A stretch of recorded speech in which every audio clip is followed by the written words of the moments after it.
ಈಗಾಗಲೇ ಕೂಡ ಹೊಸ ಮುಖ್ಯಮಂತ್ರಿಯಾಗಿ ಈಗಾಗಲೇ ಕೂಡ ಮಾನ್ಯ ಸಿದ್ದರಾಮಯ್ಯ ಸಾಹೇಬರು ಇವತ್ತು ಅವರ ಭಾಷಣದಲ್ಲಿ ಇವತ್ತೆಲ್ಲ ಈಗಾಗಲೇ ಕೂಡ ರಾಜ್ಯದ ಜನತೆಗೆ ಇವತ್ತು ನಾಡಿನ ಜನತೆಗೆ ತಿಳಿಸಿದ್ದಾರೆ.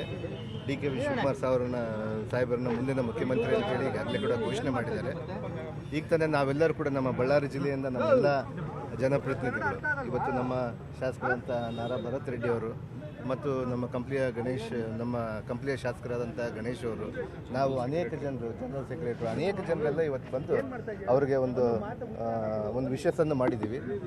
ಮುಂದಿನ ದಿನಗಳಲ್ಲಿ ರಾಜ್ಯದ ಚುಕ್ಕಾಣಿಯನ್ನು ಹಿಡಿದ ಮೇಲೆ ಇವತ್ತು KPCCಯಲ್ಲಿ ಅಂದರೆ ಪ್ರದೇಶ ಕಾಂಗ್ರೆಸ್ ಕಮಿಟಿಯಲ್ಲಿ ಯಾವ ರೀತಿ ಇವತ್ತು DK ಶಿವಕುಮಾರ್ ಸಾಹೇಬರು ಅವರದೇ ತನ್ನದೇ ಆದಂಥ ಒಂದು ಇವತ್ತು ಛಾಪನ್ನು ಮೂಡಿಸಿದ್ರು.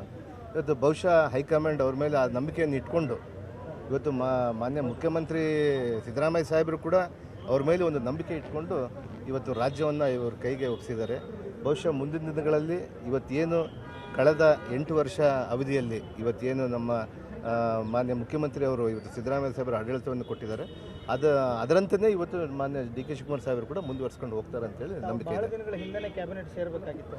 DK ಶಿವಕುಮಾರ್ ಅವರು ಸಂಪುಟದಲ್ಲಿ ಸಚಿವರಾಗ್ತೀರಾ, ಬಳ್ಳಾರಿ ಉಸ್ತುವಾರಿ ಮತ್ತೆ ಈಗಾಗಲೇ ಕೂಡ ಸಚಿವ ಸಂಪುಟವನ್ನೆಲ್ಲ ತೀರ್ಮಾನ ಮಾಡೋದು ಇವತ್ತು ಮಾನ್ಯ ನಮ್ಮ ಮುಖ್ಯಮಂತ್ರಿ ಸಿದ್ದರಾಮಯ್ಯ ಸಾಹೇಬರು, DK ಶಿವಕುಮಾರ್ ಸಾಹೇಬರು ಮತ್ತು ನಮ್ಮ ಹೈಕಮಾಂಡ್, ಮುಖ್ಯವಾಗಿ ಹೈಕಮಾಂಡ್ ಇವತ್ತು ಜಿಲ್ಲೆಯ ಪ್ರಾತಿನಿಧ್ಯ ಯಾವ ರೀತಿ ಕೊಡಬೇಕು, ಯಾವ್ಯಾವ ಜಿಲ್ಲೆಗೆ ಯಾವ ರೀಸನ್ಗೆ ಯಾರನ್ನು ಮಾಡಬೇಕಂತೇಳಿ ಈಗಾಗಲೇ ಕೂಡ ಹೈಕಮಾಂಡ್ ಅವರೆಲ್ಲ ತೊಗೊಂಡಿದ್ದಾರೆ.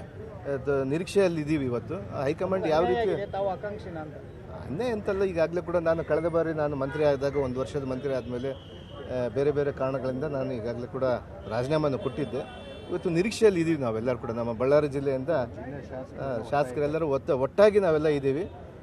ಹೈಕಮಾಂಡ್ ಏನು ತೀರ್ಮಾನ ತಗೊಳ್ಳುತ್ತೋ ಅದಕ್ಕೆ ಬದ್ಧವಾಗಿರ್ತೀವಿ ನಾವು. DK ಶಿವಕುಮಾರ್ ಅವ್ರನ್ನ ಭೇಟಿಯಾಗಿದ್ವಿ, ಅವ್ರ ಪರಮಾಪ್ತರು.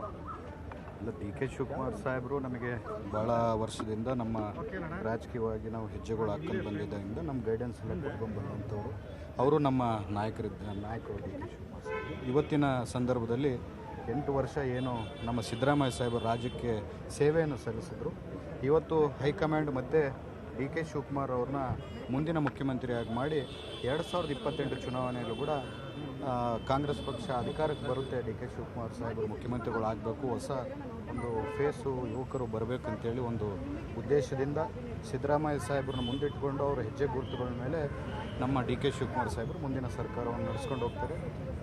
ಮುಂಬರುವಂಥ ದಿನಮಾನದಲ್ಲಿ ಕರ್ನಾಟಕದಲ್ಲಿ ಭಾಳಷ್ಟು ಅಭಿವೃದ್ಧಿ ಕಾಣುತ್ತೆ, ನಮ್ಮ ಜಿಲ್ಲೆಗಳು ಕೂಡ ಭಾಳಷ್ಟು ಅಭಿವೃದ್ಧಿ ಕಾಣುತ್ತೆ ಅಂತ ಹೇಳಿ ಮುಂದೆ ಕ್ಯಾಬಿನೆಟ್ ಆಗುತ್ತೆ ಅನ್ನೋ ಮಾತಿರುವಂಥದ್ದು, ಹೊಸಬರಿಗೂ ಸಹ ಅವಕಾಶ ಕೊಡಬೇಕು ಅನ್ನೋ ಬೇಡಿಕೆ ಇರುವಂಥದ್ದು, ತಾವು ಸಹ ಆಕಾಂಕ್ಷಿ ಇರುವಂಥವ್ರು, ಏನು ಹೇಳ್ತೀರಿ? ಇಲ್ಲ, ನಾನು ಯಾವತ್ತೂ ಆಕಾಂಕ್ಷಿ ಇಲ್ಲ. ನಮ್ಮ ಜಿಲ್ಲೆ ಪರವಾಗಿ ಯಾವತ್ತು ಬಂದರೂ ಕೂಡ ನಾವು ನಾಗೇಂದ್ರಣ್ಣವ್ರಿಗೆ, ನಾವು ನಮ್ಮ ಜಿಲ್ಲೆಯ ಶಾಸಕರೆಲ್ಲರೂ ಕೇಳಿದ್ದಂಥದ್ದು, ಇವತ್ತು ಕೂಡ ನಾವು ನಾಗೇಂದ್ರಣ್ಣನ ಪರವಾಗಿ ನಾವು ಕೇಳ್ತಿರೋದು. ಯುವಕರಿಗೆ ಆದ್ಯತೆ ಸಿಗುತ್ತೆ ಕ್ಯಾಬಿನೆಟಲ್ಲಿ, DK ಶಿವಕುಮಾರ್ ಅವ್ರ ಕ್ಯಾಬಿನೆಟಲ್ಲಿ?